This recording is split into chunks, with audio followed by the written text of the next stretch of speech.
أعوذ بالله من الشيطان الرجيم بسم الله الرحمن الرحيم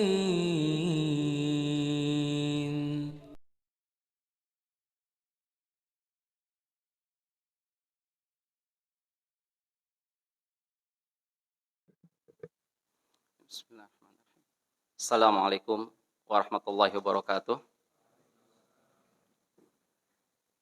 Innal hamdalillah nahmaduhu wa nasta'inuhu wa nastaghfiruh wa na'udzu billahi min syururi anfusina wa sayyiati a'malina may yahdihillahu fala mudhillalah wa may yudlil fala hadiyalah.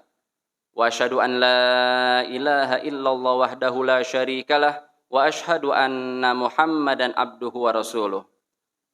Qala Allah Ta'ala fi kitabihil karim, ya ayyuhalladzina amanu taqullaha haqqa tuqatih wa la tamutunna illa wa antum muslimun. Wa qala azza min qail, ya ayyuhan nasu taqu rabbakumul ladzi khalaqakum min nafsin wahidah wa khalaqa minha zawjaha wa batha minhuma rijalan katsiran wa nisaa'a wattaqullaha alladzi tasaaluna bihi wal arham innallaha kana 'alaikum raqiba. Wa qala aidan ya ayyuhalladzina amanu taqullaha wa qulu qawlan sadida yuslih lakum a'malakum wa yaghfir lakum dzunubakum wa may yuti'illaha wa rasulahu faqad faza fawzan 'azima. Amma ba'd. Para hadirin jamaah Masjid Al-Istiqamah yang dimuliakan Allah Subhanahu wa taala, alhamdulillah kita dikumpulkan oleh Allah Subhanahu wa taala dalam keadaan sehat wal afiat, dalam keadaan beriman kepada Allah Subhanahu wa taala. Tentunya kita berharap semoga Allah Subhanahu wa taala mempertahankan kesehatan kita ini, mempertahankan keimanan kita ini sampai kita meninggal dunia kelak, sehingga kita menjadi orang yang meninggal dalam keadaan diridhoi oleh Allah Subhanahu wa taala. Salawat serta salam kita haturkan kepada Nabi besar kita Nabi Muhammad sallallahu alaihi wasallam yang telah berjuang menegakkan agama Islam, berjuang menyebarkan agama Islam sehingga Islam bisa tersebar ke seantero dunia dan termasuk juga ke negeri yang kita cintai ini, tentunya dengan harapan semoga Allah Subhanahu wa taala mempertahankan hidayah kita ini sehingga kita menjadi pengikut Nabi Muhammad bukan hanya di dunia saja akan tetapi di dunia dan di akhirat kelak. Amin ya Allah ya rabbal alamin. Para hadirin akan Allah Subhanahu wa taala. Allah Subhanahu wa taala telah menciptakan kita. Allah Subhanahu wa taala telah menciptakan seluruh yang ada di alam semesta ini dan Allah Subhanahu wa taala membuat aturan-aturan untuk apa yang Allah Subhanahu wa taala ciptakan. Dan ini adalah haknya Allah Subhanahu wa taala. Allah bebas. Allah Subhanahu wa taala menciptakan kemudian Allah Subhanahu wa taala mengatur, itu adalah haknya Allah Subhanahu wa taala. Kita sebagai manusia, kita sebagai makhluk yang diciptakan oleh Allah tidak boleh untuk menentangnya. Tidak boleh untuk bertanya-tanya, kenapa saya diharuskan ini, kenapa saya dilarang itu, dan lain sebagainya. Itu adalah wewenangnya Allah Subhanahu wa ta'ala. Allah Subhanahu wa ta'ala di dalam Al-Quran Al-Karim terang-terangan menjelaskan, وَمَا خَلَقْتُ الْجِنَّ وَالْإِنسَ إِلَّا لِيَعْبُدُونَ. Tidaklah aku ciptakan jin dan manusia, melainkan untuk beribadah kepada Allah Subhanahu wa ta'ala. Oleh karena itu, agar manusia bisa beribadah, agar manusia bisa mengetahui gimana sih tata cara ibadah yang benar, ibadah apa sih yang diperintahkan oleh Allah Subhanahu wa taala, Allah Subhanahu wa taala menurunkan Al-Qur'anul Karim. Di dalam Al-Qur'anul Karim dijelaskan oleh Allah Subhanahu wa taala bagaimana kita diperintahkan untuk melaksanakan salat, diperintahkan untuk membayar zakat, diperintahkan untuk melaksanakan ibadah haji dan lain sebagainya dari perintah-perintah serta larangan-larangan yang ada di dalam Al-Qur'anul Karim.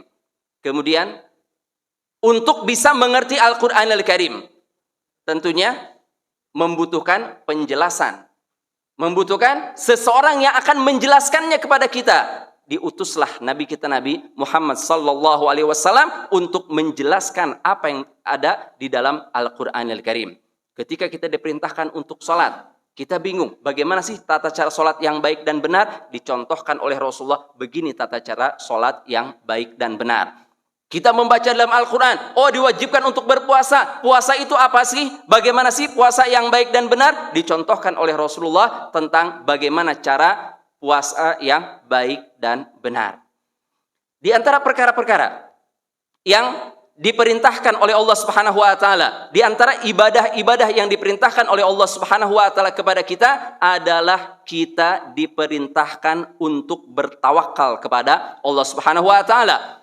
Kita dapatkan berbagai macam ayat, banyak ayat dalam Al-Qur'anul Karim yang menjelaskan akan kewajiban kita untuk bertawakal kepada Allah, menjelaskan akan keutamaan kita bertawakal kepada Allah Subhanahu wa taala, dan itu adalah ciri orang yang beriman kepada Allah Subhanahu wa taala. Tawakal itu adalah ciri orang yang beriman kepada Allah. Orang-orang yang beriman kepada Allah tawakal. Tawakal kepada siapa? Ya, dia bertawakal kepada Allah. Kalau orang-orang yang tidak beriman kepada Allah, dia akan bertawakal. Betul, dia akan bertawakal. Tapi bertawakalnya bukan kepada Allah. Dia akan bertawakal kepada sesama makhluk. Dia akan bertawakal kepada dunia. Dia akan bertawakal kepada apa saja yang dianggap bisa menjadikan sandaran, dijadikan sandaran oleh mereka.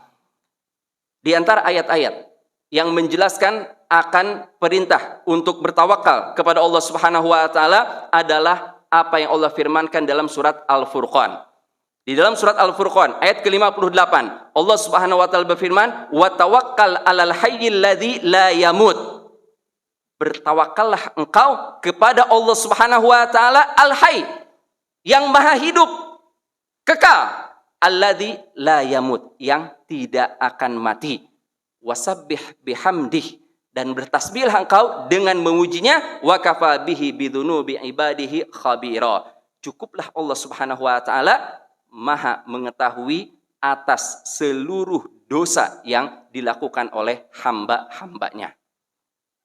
Di dalam ayat ini Allah Subhanahu wa taala memerintahkan, ya, pertama adalah nabinya Nabi Muhammad sallallahu alaihi wasallam diperintahkan oleh Allah Subhanahu wa taala untuk bertawakal kepada Allah, untuk berserah diri kepada Allah, untuk pasrah kepada Allah Subhanahu wa taala. Padahal kita tahu bagaimana sih kehidupan Rasulullah? Apakah Rasulullah sallallahu alaihi wasallam, ya, ketika diangkat menjadi nabi, menjadi orang yang disanjung-sanjung di kota Mekah, menjadi orang yang dipuji-puji di kota Mekah? Kita tahu sebelum Rasulullah diangkat menjadi nabi, gelar apa yang disematkan oleh penduduk Mekah bagi Rasulullah? Al-Amin. Seorang yang sangat dipercaya, seseorang yang bisa dipercaya, seseorang yang jujur, seseorang yang memuliakan tamu, seseorang yang memuliakan tetangga. Ya, pujian-pujian disematkan kepada Nabi kita Nabi Muhammad ketika beliau belum diangkat menjadi nabi. Tapi apa yang terjadi? Setelah beliau diangkat oleh Allah Subhanahu wa taala menjadi nabi, berubah 180 derajat. Dikatakan sebagai seorang pendusta, dikatakan sebagai tukang sihir, dikatakan sebagai pemecah belah keluarga, dikatakan dengan tuduhan-tuduhan yang sangat-sangat jelek sekali. Bukan hanya tuduhan. Kita tahu bukan hanya tuduhan. Mereka bahkan berusaha bagaimana caranya mencelakai Rasulullah SAW dan bahkan sampai membunuhnya. Kita tahu kalau kita membaca sejarah, kalau kita lihat sejarah, bagaimana orang-orang Quraisy, orang-orang musyrik itu datang kepada pamannya Abu Thalib dengan berbagai macam tawaran, ya, sampai menawarkan harta. Kalau seandainya Nabi Muhammad ini ingin menjadi orang yang paling kaya, akan dikumpulkan seluruh harta di Mekah diberikan kepada beliau dengan syarat meninggalkan dakwahnya. Kalau ingin menjadi pemimpin, akan diangkat menjadi pimpinan tertinggi yang ada di kota Mekah ketika itu. Kalau mengharapkan seorang wanita, menyukai wanita, akan dipilihkan wanita yang paling cantik yang ada di kota Mekah. Sampai yang terakhir mau dibarter, ya, mau dibarter. Artinya mereka datang kepada Abu Thalib, pamannya Rasulullah SAW, dengan mengatakan, wahai Abu Thalib, ya, berikan Muhammad kepada kami dan kami berikan gantinya untukmu. Subhanallah, dibarter. Dicari orang yang pintar dari mereka, orang yang tampan dari mereka, orang yang dianggap pantas oleh mereka, maka ditawarkan kepada Abu Thalib. Sampai Abu Thalib mengatakan, subhanallah, kata Abu Thalib, ya, kalian akan menukar anak kalian dengan anak kami, sementara anak kami akan kalian bunuh, lalu anak kalian kami hidupi dia, kami biayai dia sampai dia tua. Subhanallah. Ya, tentunya ini ditolak. Yang jelas Rasulullah SAW itu dalam keadaan terdesak, dalam keadaan mendapatkan berbagai macam ancaman, berbagai macam celaan, berbagai macam tuduhan dan lain sebagainya dari perkara-perkara yang menyakitkan beliau. Tapi apa kata Allah Subhanahu wa taala? Kata Allah Subhanahu wa taala, "Wa tawakkal." Wahai Muhammad, bertawakal engkau kepada Allah Subhanahu wa taala, alladzi la yamut. Allah Subhanahu wa taala yang tidak akan mati. Dalam ayat yang lain, ya, Al-Hayy, Maha hidup yang tidak akan mati. Dalam ayat yang lain dijelaskan oleh Allah Subhanahu wa taala bagaimana godaan orang-orang musyrik Quraisy kepada Rasulullah, bagaimana ancaman orang-orang kafir kepada Rasulullah sallallahu alaihi wasallam. Di dalam surat Al-Qalam ayat ke-51, Allah Subhanahu wa taala berfirman, kata Allah Subhanahu wa taala, "Wa iyyakadul ladzina kafaru la yuzliqunaka bi absarihim lamma sami'u dzikra wa yaquluna innahu lamajnun." Kata Allah Subhanahu wa taala, hampir ya, orang-orang kafir, sungguh orang-orang kafir ini hampir menggelincirkan Rasulullah sallallahu alaihi wasallam, membinasakan Rasulullah, mencelakai Rasulullah sallallahu alaihi wasallam bi absarihim, dengan mata mereka. Kapan? Lamma sami'u dzikra, ketika mereka mendengarkan Al-Qur'anul Karim. Sebelumnya mereka tidak memperdulikan Rasulullah. Sebelumnya mereka memuji Rasulullah, sebelumnya mereka menyanjung Rasulullah, tapi setelah diturunkan Al-Qur'anul Karim kepada Nabi kita Nabi Muhammad sallallahu alaihi wasallam, itu mulai timbul kedengkian dari diri mereka, kebencian dari diri mereka, bahkan sampai memandang Rasulullah dengan mata hasad, dengan mata yang penuh kebencian. Kita tahu bahwasanya dalam hadis dijelaskan oleh Rasul, al-ainu haq, bahwasanya penyakit ain itu hak. Ya, penyakit ain itu seseorang yang memiliki sifat hasad, dengki dalam dirinya, ketika melihat sesuatu tersebut akan rusak. Atau akan berubah dari baik menjadi tidak baik. Kayak contohnya misalnya ketika orang hasad ini melihat sesuatu orang punya jam. Ya, orang punya jam. Jamnya bagus amat gitu. Ya, dia memuji, seolah memuji, jamnya bagus amat. Setelah dia bilang seperti itu, enggak lama kemudian jamnya menjadi rusak. Waduh, ini anak lucu amat, anak ini. Ya, anak ini lucu amat. Dia berbicara seperti itu, ya, besoknya atau malamnya anak itu menjadi sakit. Subhanallah, ini penyakit ain namanya. Penyakit disebabkan oleh hasad. Penyakit yang disebabkan oleh hasad, ya, dari sifat dengki, sifat buruk yang ada pada diri seseorang, ya, dia mengatakan seperti itu menyebabkan ya sesuatu yang dipujinya tersebut menjadi rusak. Makanya kita dianjurkan, kalau seandainya kita punya anak, misalnya anak yang lucu, ada orang yang memuji anak kita, ya, kita perintahkan dia untuk apa? Bertasbih kepada Allah. Qul subhanallah, qul masyaallah. Ya, katakan subhanallah, katakan masyaallah gitu. Sehingga orang tersebut kata masyaallah. Artinya sesuai dengan kehendak Allah Subhanahu wa taala. Maka penyakit hatinya itu tidak akan mengena si anak yang dipujinya tersebut. Dalam surat Al-Qalam ini dijelaskan oleh Allah Subhanahu wa taala, wa iyyakadul ladzina kafaru la yuzliqunaka bi absarihim lamma sami'u dzikra wa yaquluna innahu lamajnun. Ya, mereka dengan mata dengki mereka, dengan mata hasad mereka melirik Rasulullah sallallahu alaihi wasallam, berharap Rasulullah celaka, berharap Rasulullah menghentikan dakwahnya, berharap Rasulullah sampai dibinasakan oleh Allah Subhanahu wa taala, bahkan sampai menuduh innahu lamajnun, bahwasanya beliau adalah orang yang gila. Ya, tuduhan yang dituduhkan oleh mereka kepada Nabi kita Nabi Muhammad sallallahu alaihi wasallam. Namun Allah Subhanahu wa taala memerintahkan Rasulullah untuk bertawakal. Ditenangkan hati Rasulullah sallallahu alaihi wasallam oleh Allah Subhanahu wa taala dengan mengatakan agar bertawakal, agar bersandar kepada Allah, agar benar-benar mempercayai, meyakini bahwa Allah Subhanahu wa taala yang akan memudahkan segala urusan.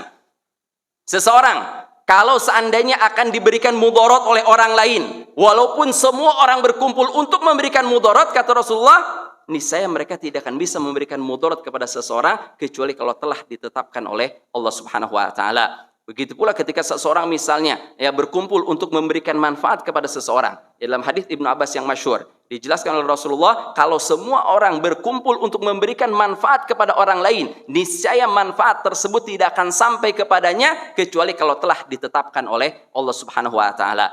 Artinya Rasulullah dibesarkan hatinya oleh Allah. Rasulullah diperintahkan untuk bersandar kepada Allah Subhanahu wa taala karena Allah lah yang akan membantunya. Allah lah zat yang maha hidup. Allah lah yang tidak akan mati. Mereka yang membencimu wahai Muhammad, mereka yang berusaha untuk membinasakanmu wahai Muhammad, mereka yang menuduhmu dengan tuduhan-tuduhan yang macam-macam wahai Muhammad, sekarang mereka berjaya. Sekarang mereka berkuasa. Sekarang mereka bisa berbuat apapun juga. Esok atau lusa mereka akan menjadi lemah dan akan meninggal dunia. Tidak ada yang kekal kecuali hanya Allah Subhanahu wa taala. Wa tawakkal 'alal hayyil ladzi la yamut. Kata Allah Subhanahu wa taala, bertawakallah kalian kepada zat yang maha hidup. Ketahuilah, para hadirin makan Allah Subhanahu wa taala, tawakal. Zaman kita sekarang ini udah bisa dikatakan sesuatu yang minim. Sesuatu yang aneh. Sesuatu yang jarang orang yang mau mengamalkannya. Orang ditakut-takuti. Oh, gimana ya nanti di masa yang akan datang? Bagaimana ya nanti kalau terjadi ini? Bagaimana ya nanti kalau terjadi itu? Ya, ketakutan-ketakutan. Bagaimana ya nanti kalau saya sakit? Bagaimana ya nanti kalau misalnya hilang akal? Bagaimana? Ketakutan-ketakutan ditanamkan pada diri orang sekarang ini, seolah-olah dia ini tidak meyakini bahwa Allah Subhanahu wa taala akan memberikan kemudahan.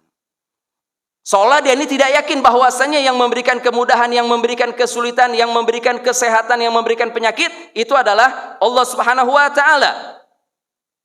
Yakin, kita harus yakin bahwasanya Allah Subhanahu wa taala yang akan memberikan kemudahan kepada kita. Berapa banyak orang-orang yang tidak menyangka ketika dia berharapkan untuk mendapat rezeki, berharap ingin mendapat rezeki, tiba-tiba Allah Subhanahu wa taala memberi rezeki kepadanya min haitsu la yahtasib, dari arah yang tidak disangka-sangka olehnya. Wa tawakkal 'alal hayyil ladzi la yamut. Bertawakallah kepada Allah Subhanahu wa taala yang maha hidup dan dia tidak akan pernah mati. Allah Subhanahu wa taala menjelaskan di sini kepada kita agar kita ini benar-benar bertawakal kepada Allah Subhanahu wa taala. Kenapa? Karena kalau kita bersandar kepada makhluk, bahwasanya makhluk ini akan meninggal dunia. Di dalam ayat yang lain, Allah Subhanahu wa taala berfirman menjelaskan, "Kullu man 'alaiha fan."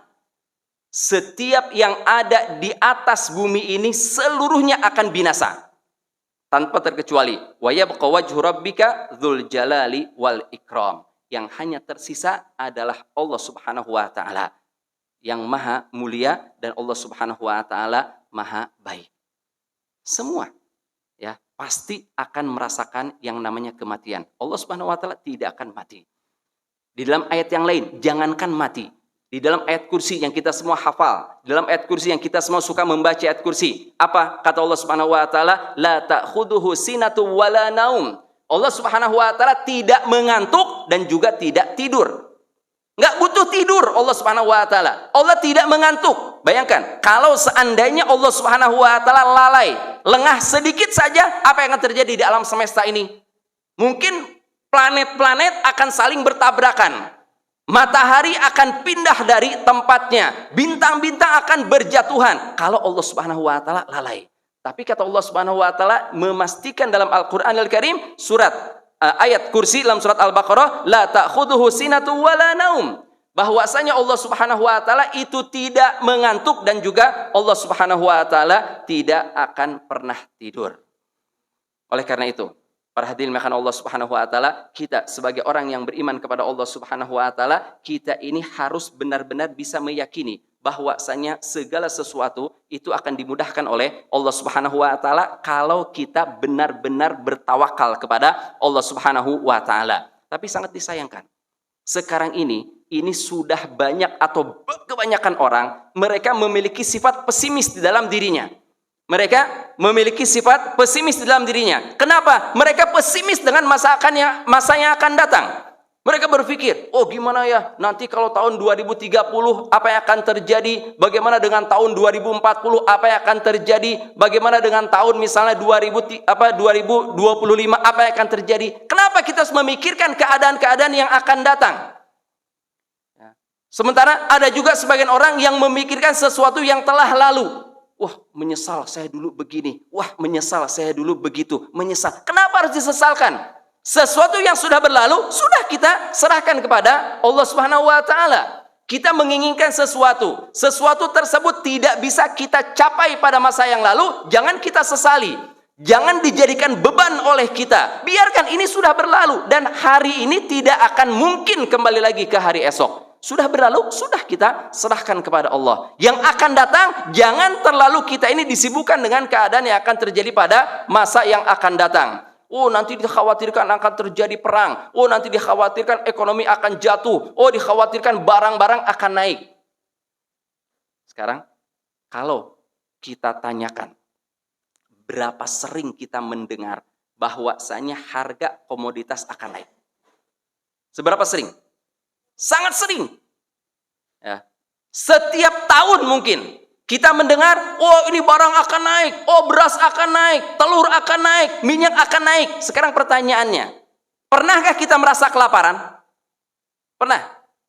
Orang mengatakan, wah gaji saya ini pas-pasan. Wah ini kalau nanti beras naik, kalau nanti telur naik, minyak naik, daging naik, ya bahan bakar naik, semuanya akan menjadi naik. Ya. Apakah orang yang mengatakan seperti ini? Ketika benar bahan bakar naik, bahan-bahan makanan naik, apakah dia menjadi kelaparan? Apakah yang tadinya dia bisa makan sehari 30 hari dalam 1 bulan menjadi hanya 20 hari? Ataukah uangnya tetap cukup untuk biaya makan dia selama 1 bulan? Kalau kita tanyakan, mesti dia akan mengatakan, alhamdulillah cukup. Berarti apa manfaatnya? Menakutkan atau merasa khawatir dengan apa yang akan terjadi di kemudian hari. Bersandar kepada Allah Subhanahu wa Ta'ala. Serahkan semuanya kepada Allah Subhanahu wa Ta'ala. Ingat, takdir kita, siapa yang menetapkannya? Allah yang menetapkannya. Rezeki kita, siapa yang menetapkannya? Allah Subhanahu wa Ta'ala yang menetapkannya. Kalau kita tahu Allah yang menakdirkan, kalau kita tahu Allah yang memberi rizki kepada kita, kalau kita tahu Allah yang menurunkan penyakit, Allah yang mengangkat penyakit, Allah yang menjadikan seseorang bisa hidup, Allah yang mencabut nyawa seseorang, kenapa kita tidak bertawakal kepada Allah Subhanahu wa Ta'ala? Ini yang kurang ada pada diri umat manusia sekarang ini. Terlalu pesimis, terlalu takut, terlalu memikirkan masa yang akan datang. Padahal belum tentu dia akan bisa hidup ke tahun 2030. Sekarang kita berada di tahun 2023. Wah bingung, gimana ya nanti kalau di tahun 2030 ini akan terjadi, itu akan terjadi. Kenapa harus dipikirkan? Apakah Anda yakin akan hidup sampai tahun 2030? Kan nggak ada yang tahu. Nggak ada yang tahu. Dan kita harus yakin, kalau kita hidup sampai tahun 2030 pun, semuanya akan dimudahkan oleh Allah Subhanahu wa Ta'ala.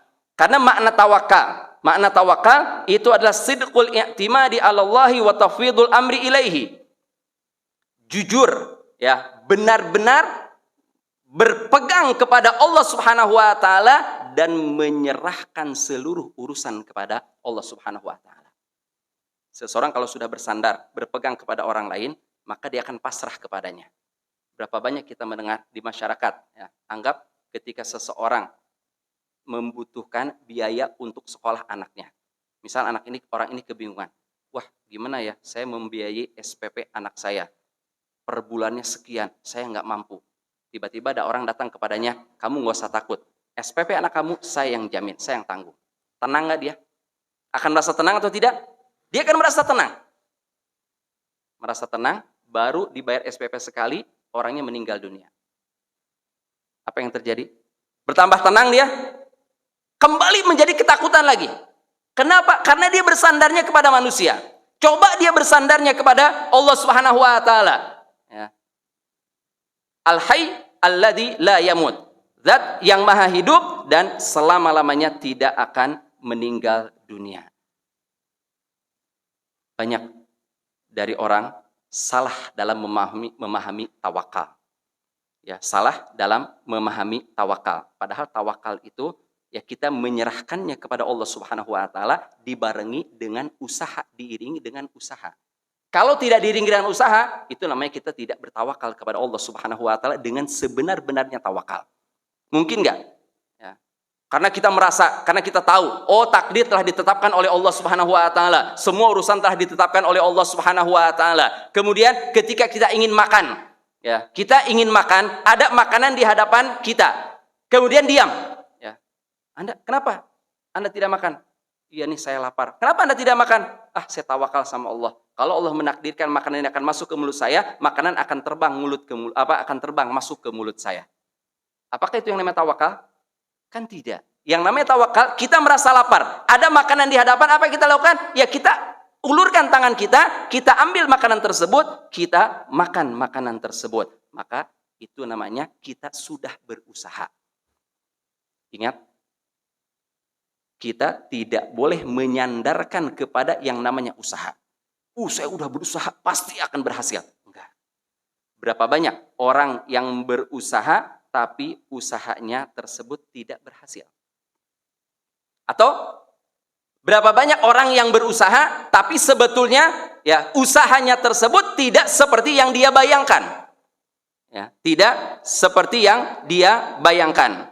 Nah, makanya kita ini tidak boleh ya benar-benar bersandar kepada yang namanya usaha. Saya sudah berusaha. Ya, hanya menyandarkan kepada usaha tanpa menyandarkan kepada Allah.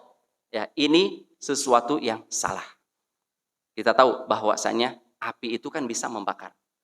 Api itu bisa membakar. Apakah selamanya api itu selalu membakar? Apakah api selamanya selalu membakar? Secara fitrah api itu digunakan untuk membakar. Tapi tidak selamanya api itu membakar. Contohnya apa? Contohnya Nabi Ibrahim alaihissalam. Nabi Ibrahim alaihissalam ketika dilemparkan oleh kaumnya ke dalam api, apa harapan kaumnya? Kaumnya berharap Nabi Ibrahim masuk ke dalam api tersebut, terbakar di sana, binasa Ibrahim, selesai. Mereka terbebas dari dakwahnya Nabi Ibrahim alaihissalam.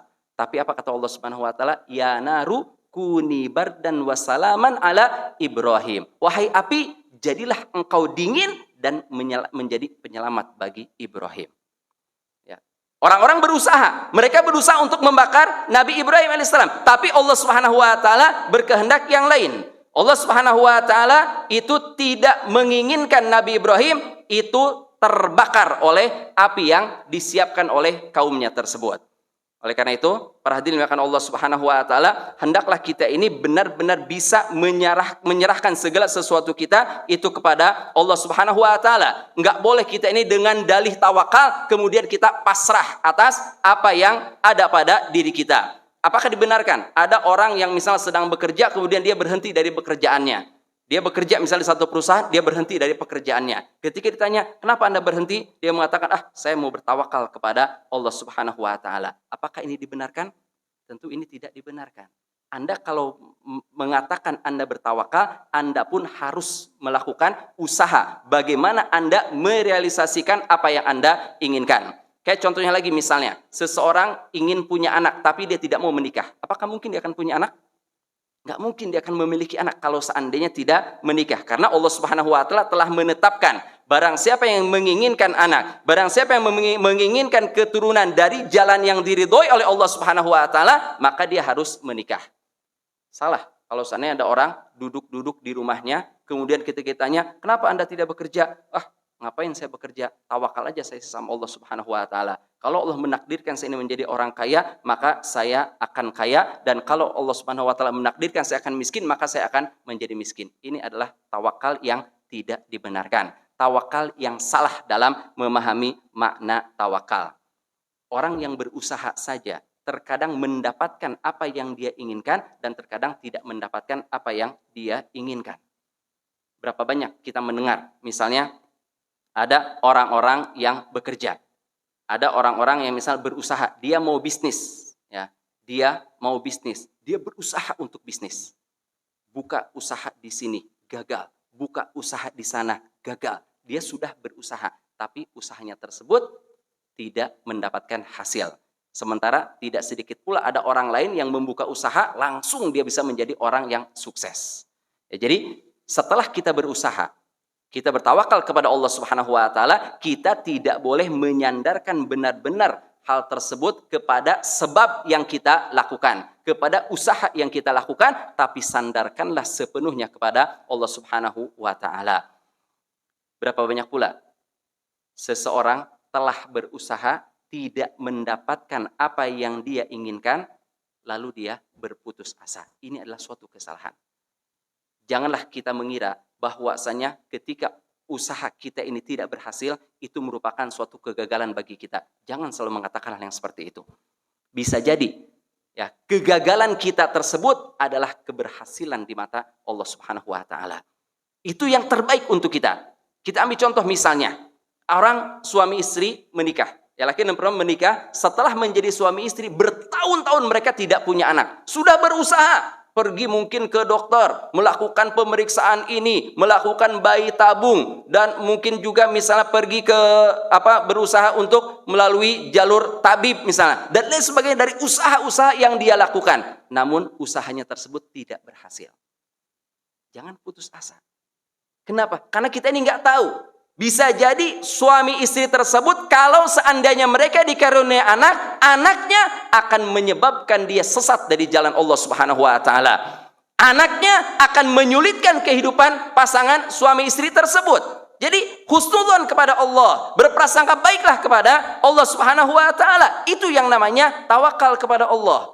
Bukan bertawakal, mengaku bertawakal, gagal kemudian berputus asa dari rahmat Allah Subhanahu wa taala. Seseorang bisa memiliki keturunan, itu anugerah dari Allah. Seseorang bisa memiliki keturunan, itu karunia dari Allah Subhanahu wa taala. Dicontohkan oleh Rasulullah. Kalau seandainya kita ini mau bertawakal, apa yang kita contoh? Burung, kata Rasulullah. Seekor burung, kata Rasulullah. Kata Rasulullah dalam hadisnya, "Lau annakum tatawakkaluna 'alallahi haqqa tawakkuli la razaqakum kama yarzuqut tayru taghdu himasan wa tarahu bitanan." Kata Rasulullah, kalau seandainya kalian bertawakal kepada Allah Subhanahu wa taala dengan sebenar-benarnya tawakal, niscaya Allah Subhanahu wa taala akan memberi rizki kepada kalian sebagaimana Allah Subhanahu wa taala memberi rizki kepada seekor burung.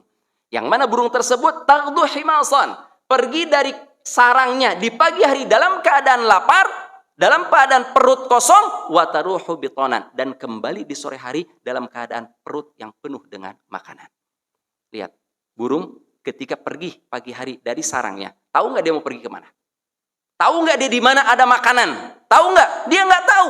Yang penting dia bertawakal kepada Allah. Yang penting dia berusaha bagaimana caranya dia akan bisa mendapatkan makanan yang bisa dia makan. Kalau dia induk burung, maka dia akan membawa makanan untuk anaknya yang berada di sarangnya. Siapa yang lebih bertauhid? Burungkah ataukah manusia? Siapa yang lebih memiliki keyakinan? Manusia terkadang ya sudah berusaha, sehari dua hari usaha, sekali dua kali gagal, sudah dia berputus asa, pasrah, mengatakan saya mah gagal terus menerus. Padahal Allah Subhanahu wa taala di dalam ayat yang lain berfirman, kata Allah, wa ma min dabbah, tidak ada sesuatu apapun juga ya yang melata di atas muka bumi ini illa 'alallahi rizquha, kecuali Allah lah yang menanggung rezekinya. Jadi kita ini diperintahkan oleh Rasulullah SAW untuk belajar kepada burung. Burung itu pergi di pagi hari dalam keadaan nggak tahu dia akan pergi kemana. Yang penting dia ini usaha. Yang penting dia berusaha untuk bisa mendapatkan makanan. Ya pergi, Allah Subhanahu Wa Taala memberi kemudahan atas tawakalnya dia burung tersebut sehingga dia bisa mendapatkan makanan, kemudian dia pulang sore hari dalam keadaan perut penuh dengan makanan. Dalam ayat yang lain Allah berfirman, wa fis sama'i rizqukum wa ma tu'adun. Ingat, di langit ya, jangankan di bumi, di langit itu ada rezeki manusia. Allah Subhanahu wa taala menurunkan rezeki dari langit untuk umat manusia. Bayangkan kalau seandainya Allah Subhanahu wa taala tidak menurunkan hujan, apakah daerah kita ini akan subur? Apakah kalau kita punya kebun mangga misalnya, apakah akan tumbuh dengan baik? Ya kita menanam mangga, petani menanam mangga misalnya. Allah tidak menurunkan hujan berbulan-bulan di daerah tersebut, bahkan bertahun-tahun. Apakah dia akan menjadi tumbuh? Tentunya manusia akan kesulitan. Makanya kata Allah Subhanahu wa taala, kita ini harus yakin rezeki dari Allah Subhanahu wa taala itu diturunkan oleh Allah Subhanahu wa taala dari langit, dan juga ada yang ditumbuhkan oleh Allah Subhanahu wa taala dari dalam bumi. Berapa banyak ya kita mendengar ada orang-orang yang menyandarkan segala sesuatunya kepada apa yang ada di muka bumi ini, tanpa mau menyandarkan kepada Allah Subhanahu wa taala. Berapa banyak orang-orang yang mana mereka seolah-olah meyakini, saya adalah seorang sarjana, saya adalah lulusan ini, saya adalah lulusan itu. Ya, seolah dia yakin, kalau saya lulus dari sekolah saya akan bisa menjadi orang yang sukses. Apakah selalu demikian? Tidak demikian. Berapa banyak orang yang gagal dalam sekolahnya, dia bisa menjadi orang yang sukses. Berapa banyak orang yang lulus sampai selesai dari sekolahnya, tapi dia menjadi orang yang fakir, menjadi orang yang miskin. Karena kurangnya tawakal dia kepada Allah Subhanahu wa ta'ala. Oleh karena itu, para hadirin dimuliakan Allah Subhanahu wa ta'ala, hendaklah kita ini bisa berusaha semaksimal mungkin bagaimana caranya kita ini bertawakal kepada Allah, menyandarkan seluruh keperluan kita kepada Allah dengan penuh keyakinan. Ingat, dengan penuh keyakinan, tanpa ada ragu-ragu di dalamnya. Kalau kita ragu-ragu, Allah Subhanahu wa taala tidak akan memberikan kepada kita. Tapi kalau seandainya kita ini memiliki keyakinan yang sebenar-benarnya, maka Allah Subhanahu wa taala akan memberikan apa yang kita harapkan dari Allah Subhanahu wa taala dengan penuh kemudahan. Yang penting kita harus berusaha, jangan berputus asa dari rahmat Allah Subhanahu wa taala. Kita lihat, ya, kita ambil contoh. Misalnya apa yang terjadi dengan Nabi Ayub alaihissalam. Nabi Ayub alaihissalam, kita tahu bagaimana beliau diberikan ujian penyakit yang sangat mengerikan sekali, penyakit yang sangat menjijikan sekali, penyakit yang menyebabkan seluruh orang lari dari Nabi Ayub alaihissalam. Orang lari menghindar dari Nabi Ayub alaihissalam. Kenapa? Karena Nabi Ayub mengeluarkan kotoran. Ya, mungkin mengeluarkan nanah dari tubuhnya, mengeluarkan bau yang tidak enak dari tubuhnya, sehingga orang-orang menjauh dari Nabi Ayub. Bahkan keluarganya pun seluruhnya meninggalkan Nabi Ayub, kecuali hanya satu orang istrinya saja. Tapi dengan penuh keyakinan, berdoa kepada Allah Subhanahu wa taala, anni massaniya dzur wa anta arhamur rahimin. Ya Allah, aku ini tertimpa kesulitan, aku ini tertimpa penyakit, wa anta arhamur rahimin. Ya Allah, engkau adalah zat yang paling rahim dibandingkan dengan yang rahim. Zat yang paling baik dibandingkan dengan yang baik yang ada di muka bumi ini. Dengan keyakinan tersebut, Allah Subhanahu wa taala memberikan kesembuhan kepada Nabi Ayub. Di dalam ayat yang lain, ya, di dalam ayat yang lain, Allah Subhanahu wa taala berfirman kepada kita, "Wadhkur abdana Ayyuba idznada rabbahu anni massaniya syaitanu binusbin wa adzab." Ketika Nabi Ayub, ya, mengeluh kepada Allah Subhanahu wa taala sebagaimana difirmankan Allah dalam surat Shad ayat ke-41 sampai ke-43. Nabi Ayub mengeluh kepada Allah Subhanahu wa taala, ya, bahwasanya kata Allah, "Wadhkur abdana Ayyub." Ingatlah kalian, ya, bagaimana hamba kami yang bernama Ayub, idznada rabbahu, ketika dia berdoa kepada Rabbnya, kepada Allah Subhanahu wa taala, anni massaniya syaitan, bahwasanya beliau ini menghadapi kesulitan yang disebabkan oleh syaitan, ya, yang mengganggu Nabi Ayub. Allah Subhanahu wa taala mampu enggak menyembuhkan Nabi Ayub tanpa Nabi Ayub berusaha? Mampu atau tidak? Allah mampu. Tapi apa kata Allah Subhanahu wa taala? Ya, urqud birijlik, hentakan kakimu wahai Ayub. Ya. Urqud birijlik, hadza mughtasalun baridun wa syarab. Maka akan keluar dari sana air yang dingin dan air yang bersih. Dengan air tersebutlah Nabi Ayub mandi sehingga hilanglah seluruh penyakit yang ada pada tubuhnya. Lihat, di sini Allah Subhanahu wa taala mampu enggak langsung menyembuhkan Nabi Ayub? Mampu. Allah mampu enggak langsung mengeluarkan air tanpa Nabi Ayub menghentakkan kakinya ke tanah? Mampu enggak? Allah Subhanahu wa taala sangat mampu. Tapi Allah Subhanahu wa taala menginginkan dari manusia agar dia ini berusaha. Manusia diperintahkan untuk berusaha. Kita ambil contohnya lagi dengan apa yang terjadi dengan ibunya Nabi Isa alaihissalam, Maryam. Maryam dalam keadaan melahirkan. Dalam keadaan melahirkan. Bayangkan, seorang wanita yang baru melahirkan. Seberapa besar kekuatan yang dia miliki. Ya. Dia sangat lemah sekali. Apa kata Allah Subhanahu wa taala kepada Maryam? Mewahyukan kepada Maryam, "Wa huzzi ilaiki bijid'in nakhlah tusaqit alaiki rutaban janiyya." Kata Allah Subhanahu wa taala kepada Maryam yang dalam keadaan lemah bersender pada sebatang pohon kurma. Ya, kata Allah Subhanahu wa taala, "Wa huzzi ilaiki bijid'in nakhlah." Wahai Maryam, goncangkan olehmu pohon kurma tersebut, tusakit alaiki rotoban janiyya, maka akan berjatuhan rutob, kurma-kurma muda yang segar kepadamu wahai Maryam. Subhanallah. Mungkin sebagian kita ada yang pernah ke Mekah, ada yang pernah ke Arab Saudi, ada yang pernah melihat pohon kurma. Bagaimana kokohnya pohon kurma tersebut. Sangat kuat pohon kurma. Kita mungkin sambil berdiri kita goyangkan pohon kurma dengan tenaga kita yang kuat. Sekuatnya kita goyangkan, belum tentu ada kurma yang jatuh. Belum tentu ada kurma yang akan jatuh. Kenapa? Karena dia menempel, pohonnya sangat kokoh, sulit untuk digoyangkan, sulit untuk digoncangkan.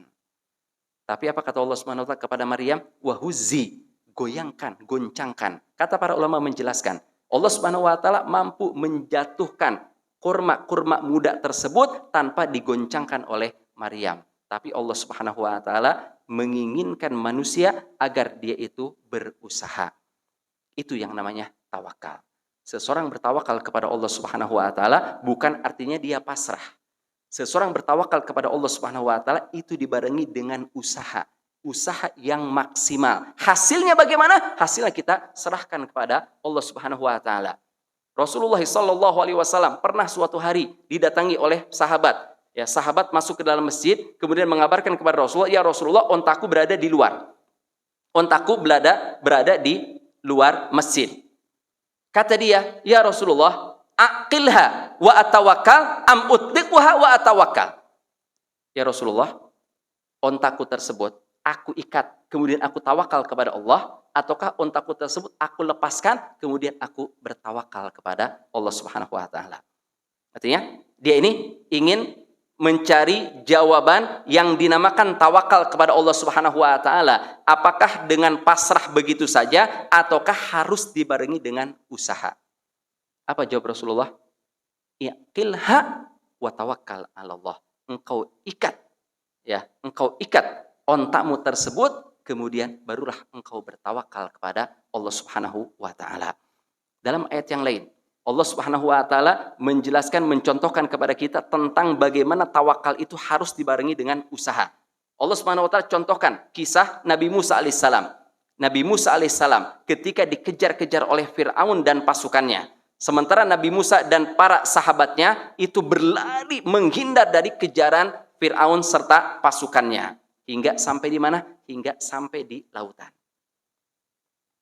Para sahabatnya mengatakan, "Wahai Musa, sudah binasa kita. Di hadapan kita terbentang lautan, di belakang kita Fir'aun dan pasukannya dalam keadaan garang, dalam keadaan dendam, dalam keadaan ingin membunuh kita." Kata mereka, "Sudah, kita akan binasa." Kata Nabi Musa, "Kalla. Innama ya Rabbi sayahdin." Sesungguhnya bersamaku ada Allah Subhanahu wa taala yang akan memberi petunjuk kepadaku. Allah mewahyukan kepada Nabi Musa untuk memukulkan tongkat ke lautan sehingga lautan menjadi terbelah dua. Pertanyaannya, mampu enggak Allah Subhanahu wa taala menjadikan laut terbelah dua tanpa Nabi Musa memukulkan tongkat? Mampu? Mampu Allah Subhanahu wa taala. Tapi kenapa Allah Subhanahu wa taala memerintahkan Nabi Musa untuk memukulkan tongkatnya ke lautan? Apakah kesaktiannya ada di tongkat? Apakah yang menjadikan laut terbelah itu adalah tongkatnya Nabi Musa, ataukah Allah Subhanahu wa taala yang menjadikan laut terbelah? Kita semua tahu, yang menjadikan laut terbelah itu adalah Allah Subhanahu wa taala. Apa sih kekuatan tongkat? Seberapa besar sih kekuatan tongkat? Hanya dipukulkan oleh Nabi Musa, maka laut langsung terbelah dengan izin Allah Subhanahu wa taala. Intinya adalah tawakal itu wajib dibarengi dengan usaha yang harus kita lakukan. Hasilnya bagaimana? Hasilnya kita serahkan kepada Allah. Allah yang akan memudahkannya kepada kita. Allah yang akan memberikannya atau Allah Subhanahu wa taala yang tidak akan memberikannya kepada kita. Baik, para hadirin makan Allah Subhanahu wa taala. Kita ini hidup di zaman yang mana para orang tua tidak mengajarkan tawakal kepada anak-anaknya. Kita hidup di zaman yang mana pada orang tua itu tidak mengajarkan yang namanya tawakal kepada anak-anaknya. Kita tahu, orang tua itu selalu mendengung-dengungkan kepada anaknya, ayo nak belajar biar kamu naik kelas. Ayo nak belajar biar kamu naik kelas. Ayo nak kamu ini harus bisa lulus agar kamu ini bisa mendapatkan pekerjaan. Ayo nak kamu segera menikah agar kamu bisa mendapatkan keturunan. Ini yang disebutkan kan hanya usaha-usaha saja. Tidak dijelaskan bahwasanya hasilnya yang menentukan siapa? Yang menentukan Allah. Alangkah indahnya kalau seandainya orang tua itu mengatakan kepada anaknya, nak, ayo nak, belajar nak. Ya, biar kamu dimudahkan oleh Allah Subhanahu wa taala sehingga kamu bisa lulus. Ayo nak, segera menikah agar kamu dimudahkan oleh Allah Subhanahu wa taala bisa memiliki keturunan. Ini yang namanya kita mengajarkan tawakal kepada keluarga kita. Kita mengajarkan tawakal kepada anak-anak kita. Jadi jangan sampai kita ini memerintahkan mereka untuk usaha saja, kemudian melupakan ya pemberi segala sesuatu yaitu Allah Subhanahu wa taala. Di dalam surat Al-Furqan ini Allah Subhanahu wa taala berfirman, kata Allah Subhanahu wa taala, "Wa tawakkal 'alal hayyil ladzi la yamut." Bertawakallah kepada Allah Subhanahu wa taala yang maha hidup, yang tidak akan mati. Kalau seandainya Allah Subhanahu wa taala berfirman, "Wa tawakkal 'alal hayy," bertawakal engkau kepada Allah yang maha hidup tanpa menyebutkan alladzi la yamut, itu sudah cukup. Sudah cukup. Kenapa? Karena Allah Subhanahu wa taala memang maha hidup. Tapi kenapa Allah Subhanahu wa taala di sini menguatkan? Allah Subhanahu wa taala menekankan dengan berfirman, "Alladzi la yamut," yaitu yang tidak akan mati. Kenapa? Untuk menyadarkan manusia yang terlalu bersandar kepada sesama manusia yang terlalu bersandar kepada sesama makhluk, ya, diingatkan oleh Allah Subhanahu wa taala, kamu bersandar kepada selain Allah, ingat, selain Allah itu akan mati, tapi Allah Subhanahu wa taala la yamut.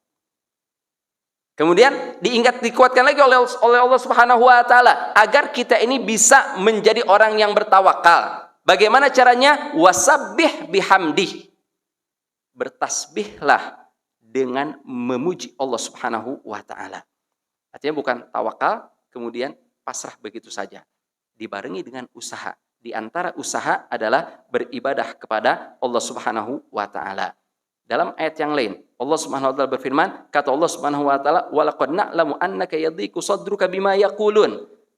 Allah Subhanahu wa taala mengatakan kepada Nabi kita Nabi Muhammad, sesungguhnya kami ini mengetahui bahwa dadamu wahai Muhammad dalam keadaan sempit disebabkan apa yang diomongkan oleh orang-orang.